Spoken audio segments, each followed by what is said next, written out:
top 50 wide receiver rankings plus projections. We have 7 tiers. Let's not waste any more time. Zach, take us to the first tier. All right, yeah. I got 3 wide receivers in tier 1. These are the guys that you're absolutely drafting in the first 6 picks of a 1-quarterback redraft league. Yeah. All right? CeeDee Lamb, incredible year last year. Jamar Chase, and, of course, Tyreek Hill. That is my top 3.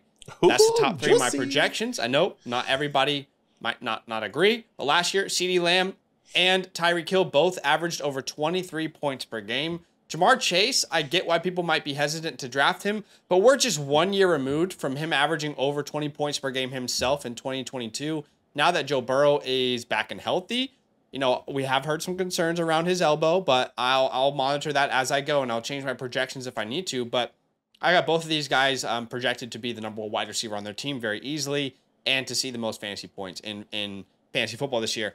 And, you know, Tyreek, if you have a number 2, I'm not upset about that. I just am trying to project from year to year.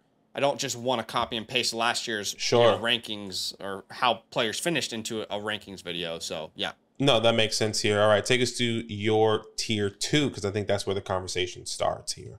Yes, tier 2, I'd say these are all still wide receivers that you're taking in round 1. But for me, I am prioritizing Lamb, Chase, and Hill over these 3 names.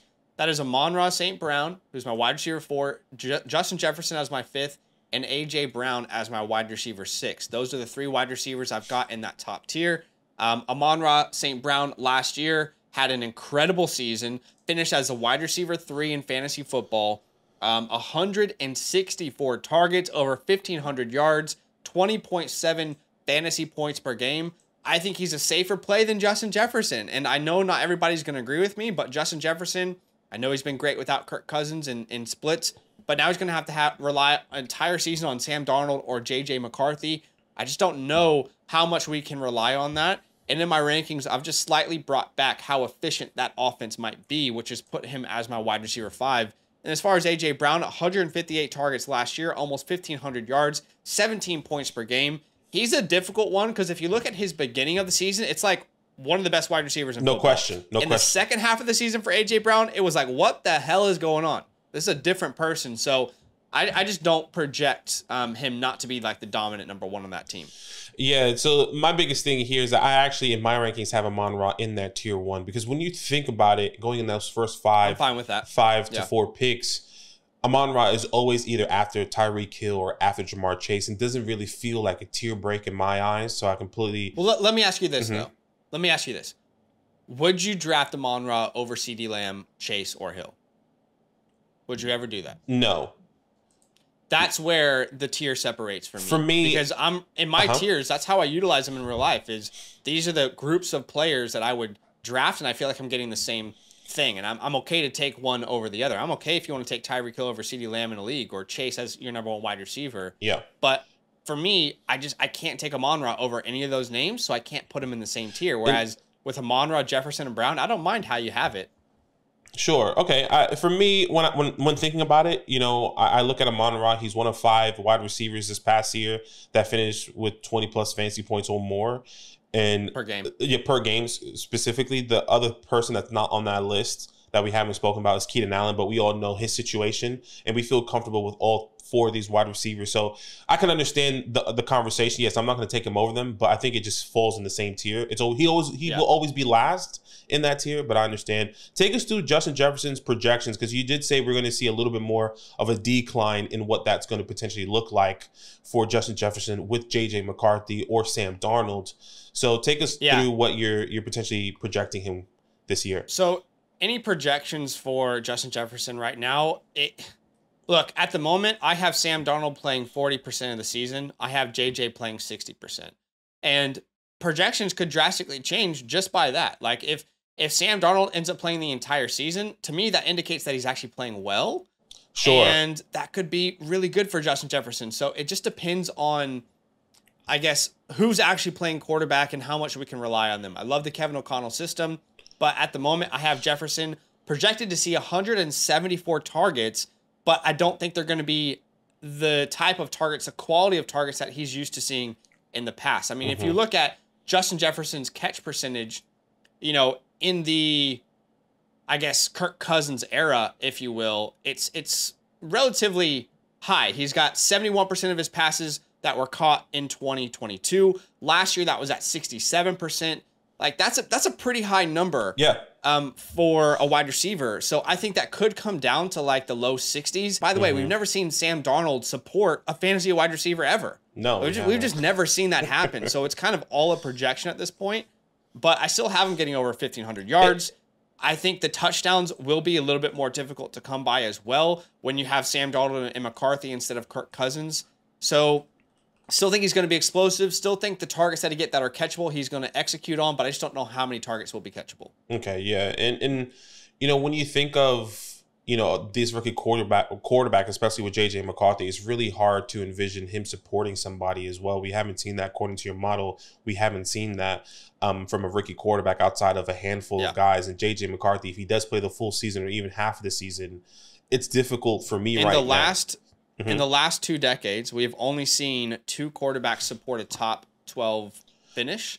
One of those was CJ Stroud with Nico Collins last year, and the other one was DeAndre Hopkins' rookie season. I feel like we should just be completely avoiding Justin Jefferson as the wide receiver 4 currently in your rankings. 5th in my rankings, but 4th in ADP, I think. Yeah. I agree. I'm definitely taking Amon-Ra over him. I just think he's a safer play. They'll see a similar amount of targets. And I think A.J. Brown's going to be on the better offense, so have more touchdowns. We're going to get into the next tier, but guys, you don't have to wait until September to start drafting some of these wide receivers. I mean, you can go draft real teams for real money in real tournaments over on underdogfantasy.com. That's right. If you haven't signed up yet, use a promo code LAND.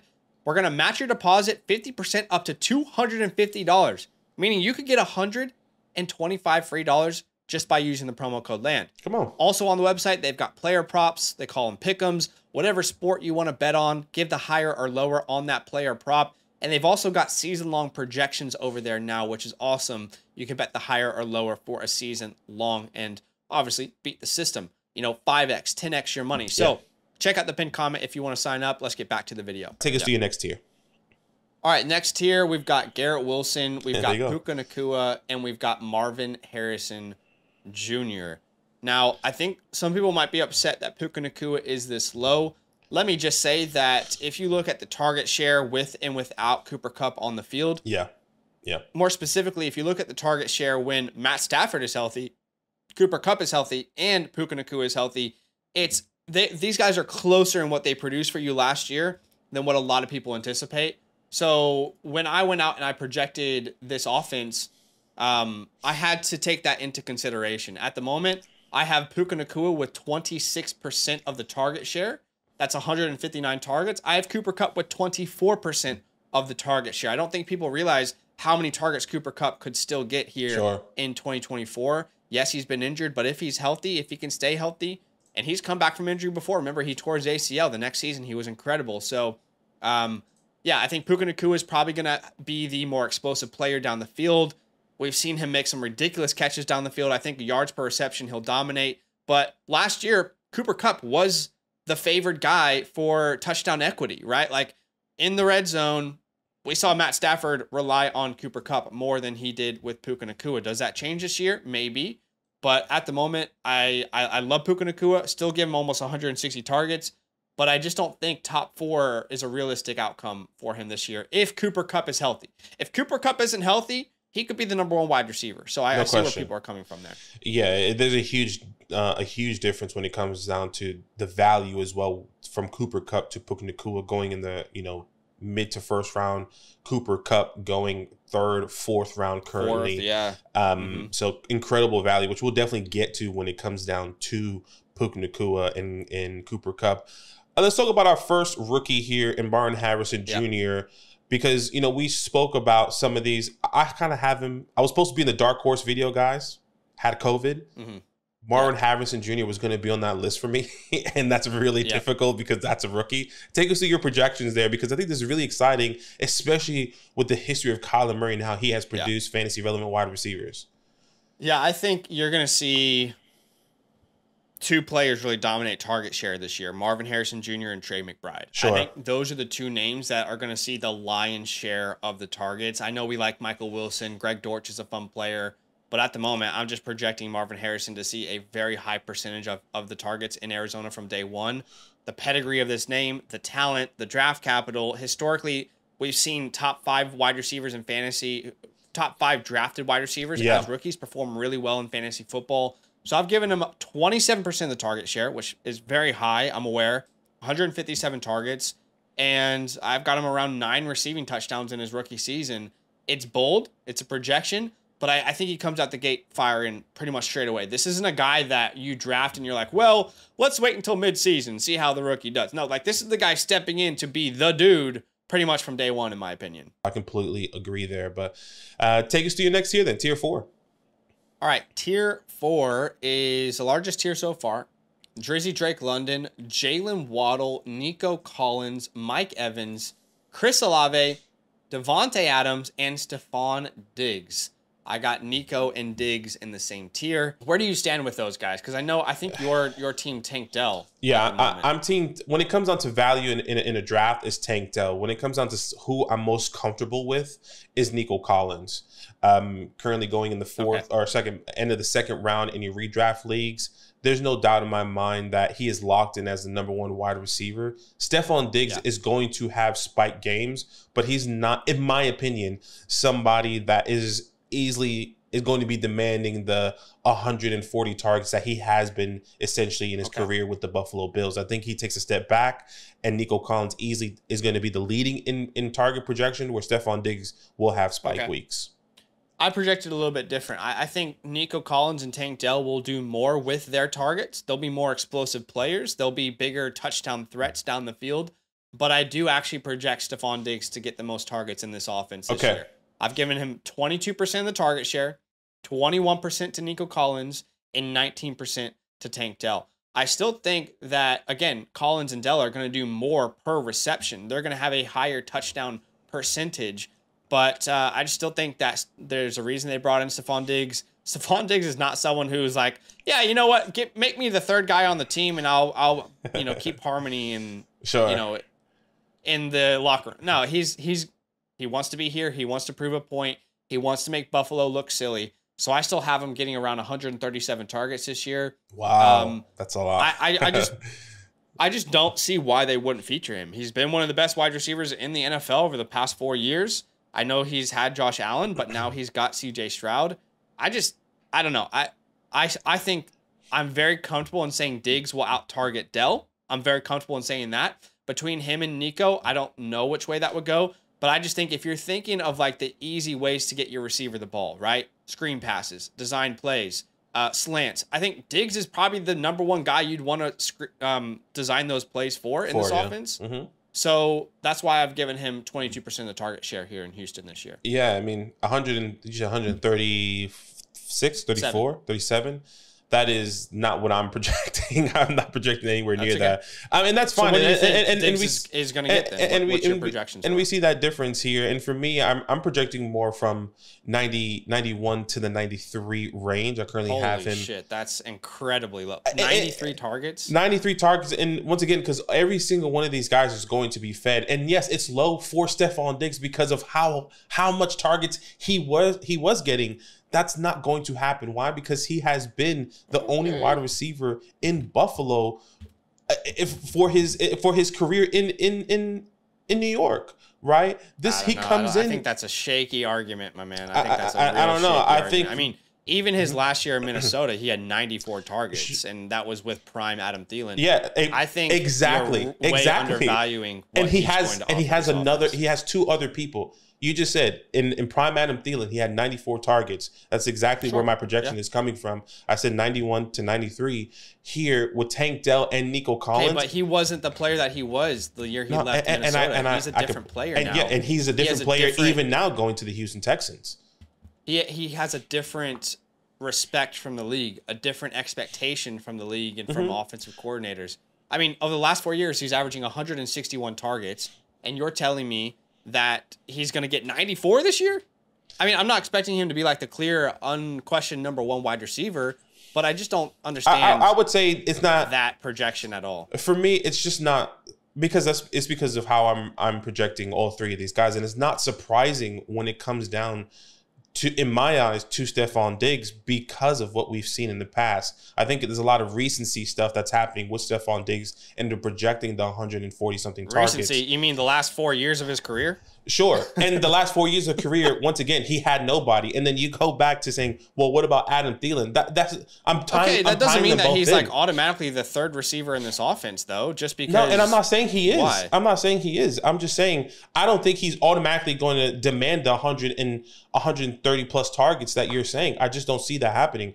I see all these guys to have successful weeks throughout the season. I don't think Stephon Diggs is going to be the guy that it will not surprise me by the end of this year if Stephon Diggs had, either once again 94 to 110 targets and it finishes outside the top 15. That does not surprise me, right? And this is what I'm saying. I think more the community leans where you're saying, where I think 130 something targets is just a bit too much. That's just like absurd in my eyes. I don't see that happening with. I don't see how that's absurd. I don't see that happening with Joe Mixon getting. How many targets are you giving the Houston offense? But this is what I'm saying. Be one of the, this is what I'm saying. Like, I don't see that being potentially spread out evenly or anywhere near when it comes down to Joe Mixon getting workload in the air, Dalton Schultz. And look, this is very minimal, right? Dalton Schultz, Joe Mixon. Then you throw in Nico Collins, Tank Dell, and Stephon Diggs. I find 130 something targets too much. Even for me, like Nico Collins, I don't have him project to get the targets that he was getting last year. That's all going to be taking a step back. 109 targets. Okay. I have him projected to get around the same thing, not more. Right? I think all these guys are going to land in the same thing where Stephon Diggs takes that and where you will see it's even across the board with all three of these guys. But I do agree. There's going to be players that are going to have boom games, and that's probably going to be either Nico Collins or Tank Dell. Okay. Yeah. All right. Well, if you average out Nico Collins' targets across a 17-game season, it would be around 125. And I think this team has made a very clear indication of what their intentions are as an offense. Mm-hmm. They brought in one of the best receivers in the game for the past couple of years. I think they intend to throw the ball a lot. I have them projected to be a top 5 passing volume offense. Yeah. So I think there will be enough to go around, especially with CJ Stroud slinging it all over the field. So I don't think it is unrealistic for one of these guys to hit 130 targets. I think it's very realistic considering they'll be one of the heaviest passing volume offenses in the NFL. But I guess that's just a place where we're going to have to agree. Yeah, and that's fine. And I think this is one of the biggest conversations in this offseason. Comment down below what you believe the target share is going to be within the Houston Texans. Because once again, one of the biggest conversations that no one can put their finger on at all, and no one in the community knows what's going to be happening here. Sure. But take us to your next tier. All right, next tier, we've got a huge tier. Malik Neighbors, Devonta Smith, Cooper Kupp, Debo Samuel, Brandon Ayuk, George Pickens, DK Metcalf, DJ Moore, Tank Dell, Michael Pittman, and Amari Cooper. I think all of these players should be valued around the same. That's why they're in the same tier. Mm-hmm. I do prefer Debo slightly to Brandon Ayuk on a points per game basis last year. He actually outscored Brandon Ayuk. I project George Pickens to have a huge breakout. Yep. Number 1 in yards per reception last year. And now he gets a little bit of a quarterback upgrade, in my opinion. With DK Metcalf, I am expecting a bounce back with Ryan Grubb, the new coordinator or new offense coordinator from Washington Huskies. DJ Moore is definitely someone I'm a little bit concerned about. Yes. And then Cooper Kupp, we've already talked about him. I think he's going to have an incredible year. Malik Neighbors, just like Marvin Harrison Jr., I project him to see a very high percentage of the targets as a rookie.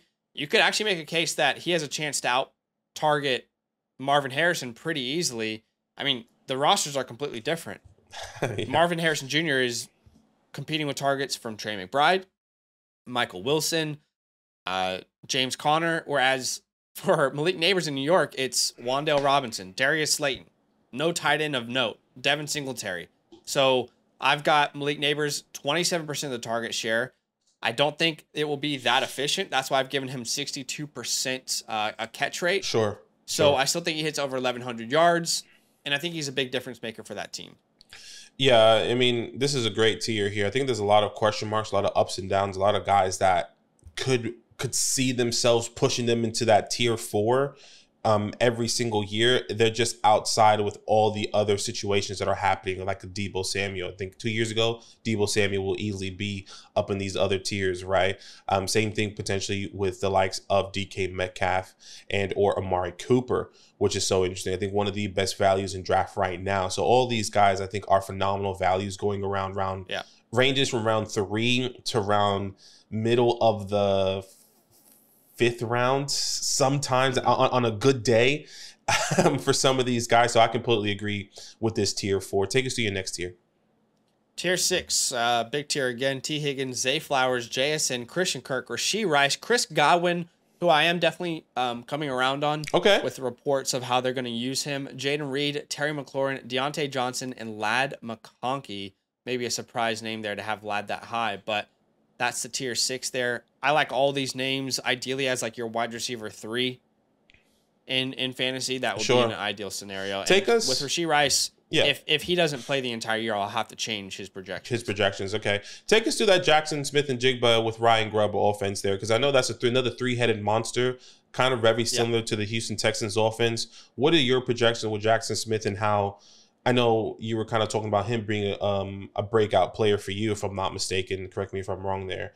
But I do think Jason breaks out. As a rookie, he had 17% of the target share. We have to remember he did break his wrist in preseason. That impacted his ability to get on the field early and often. And if you can't get into the flow as a rookie, it might take you a little while to kind of get into that rotation and earn yours. Tyler Lockett last year, 23% of the target share. I kind of have them almost flipping like their roles. Okay. I've given Tyler Lockett 17%. I've given JSN 21% and DK 23%. I do think he will be a bigger focal point of this offense. I think they'll use him in a way that makes actual sense, because Ryan Grubb, we know he knows how to use wide receivers, right? In Washington, Roma Dunze, Jalen McMillan, Jalen Polk, all those guys got drafted before round 3. And I think Geno Smith's going to have a bounce back under his leadership as well. I'm really projecting a huge year for Geno. We saw Ryan Grubb get Michael Penix drafted in the top 10. So I'm projecting a big year for JSN, a bounce back. We know how talented he is. We saw it in spurts. But now that we have an offensive coordinator who actually knows how to use him, I think we'll actually see him utilized the right way. Yeah, I completely agree. And I think that's the way you said it. The flip of Tyler Lockett and Jackson Smith and Jigba is it's not too much and not too little. There's a perfect amount of opportunity that both of these guys would be getting going into coming into this year. So that's exciting here. I know another guy really quickly that we can briefly talk about is Deontay Johnson. Another guy that you love, another my guy. I'm giving out all your my guys here. We're trying to keep it on the low. Sorry about that, but that's okay. That's okay. Another phenomenal value in drafts here. A guy that can easily finish as a top 20 wide receiver, getting drafted, round 7, 8 sometimes, which is really exciting here. Take us to those numbers. Yeah, well, Deontay Johnson, if you look at his entire career in the NFL, has averaged around 8 or so targets per game. And he's always demanded targets. And now he's an advanced separator, which is what Bryce Young needs, and he's going to an offense where I think he will automatically be the number 1 in this offense. I've given him 24% of the target share, 132 targets. I'll be honest, that feels low to me. I actually think he could see 26% of the target share potentially in Carolina. But I do have a little bit of a bounce back for Bryce Young in year 2. I've given him 20 touchdowns, 13 interceptions. Okay. And I just think under this new offense, we saw what Tampa Bay did last year, with Baker Mayfield bouncing back. Now they have the offensive coordinator as their head coach from Tampa Bay. And with the addition of Leggett, now I think and Jonathan Brooks, I think there's less attention on the number wide receiver, less opportunities to just shut him down.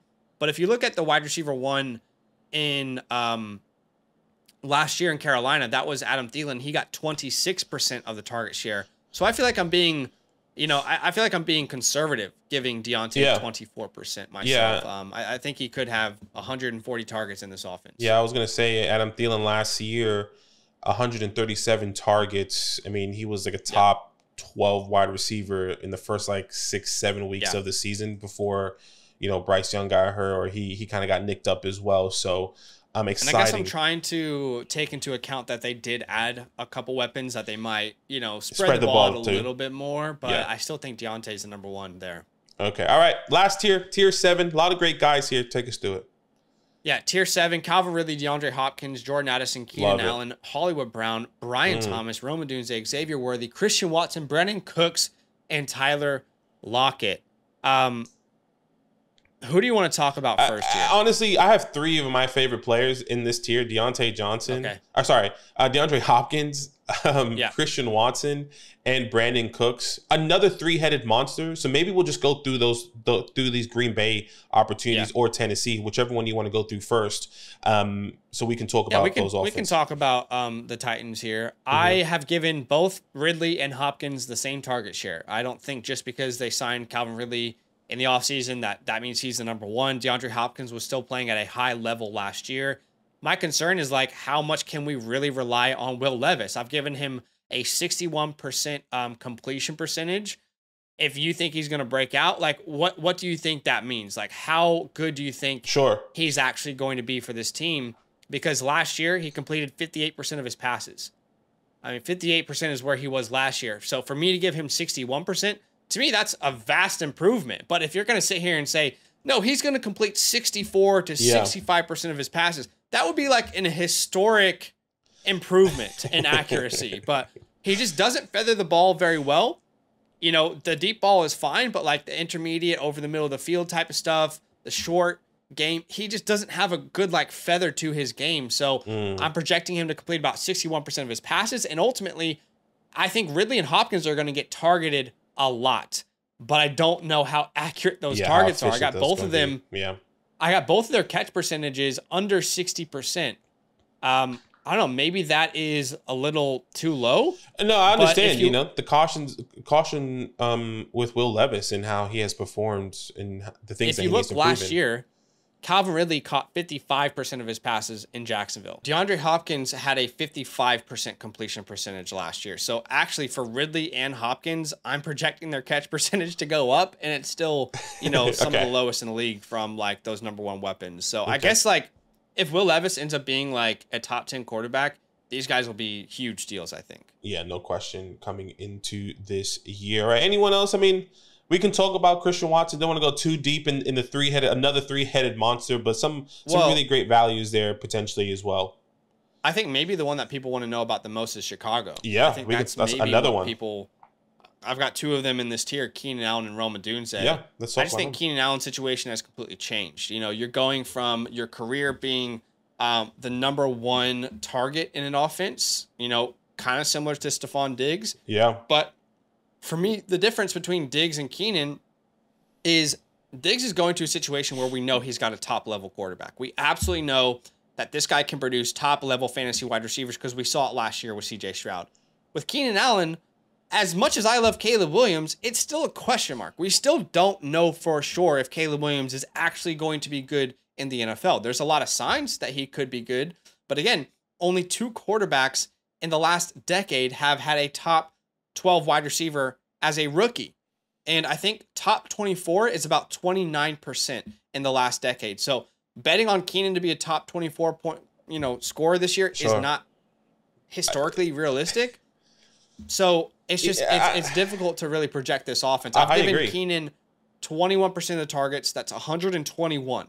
I've given DJ Moore 23%, 132. The difference is I just think DJ Moore at this point of his career, you're going to use him down the field, right? I mean, even in Los Angeles, Keenan was not used much down the field. He was very much like an intermediate guy. So I just don't know how much he can convert those targets compared to a guy like DJ Moore who has so much explosiveness. Yeah, and I think where you're drafting Keenan Allen in the 5th round, it's just so difficult for me to like it. Like, do you take Keenan Allen or Jaden Reed, who is in your tier 6, Keenan Allen, or Zay Flowers, who is in your tier 6, right? I mean, that's kind of the range where Keenan Allen is currently going, which is really difficult to envision going into this year. But I completely agree with a lot of 3-headed monsters. Gosh, Keenan is not injury prone in his career, but in the last 2 years, he's missed over 32% of his games. So as he's getting older, he's starting to deal with hamstring injuries. The older you get, the more difficult it is for your body to recover from this type of activity. So it's not that he's injury prone. It's just that we've started to see some signs of injury and wear and tear at the end of his career. So we just don't know how long we can rely on him. And you're betting on Caleb Williams being good if you're betting on Keenan Allen. And that could be the case, but he could also just be a mid quarterback as a rookie. Yeah.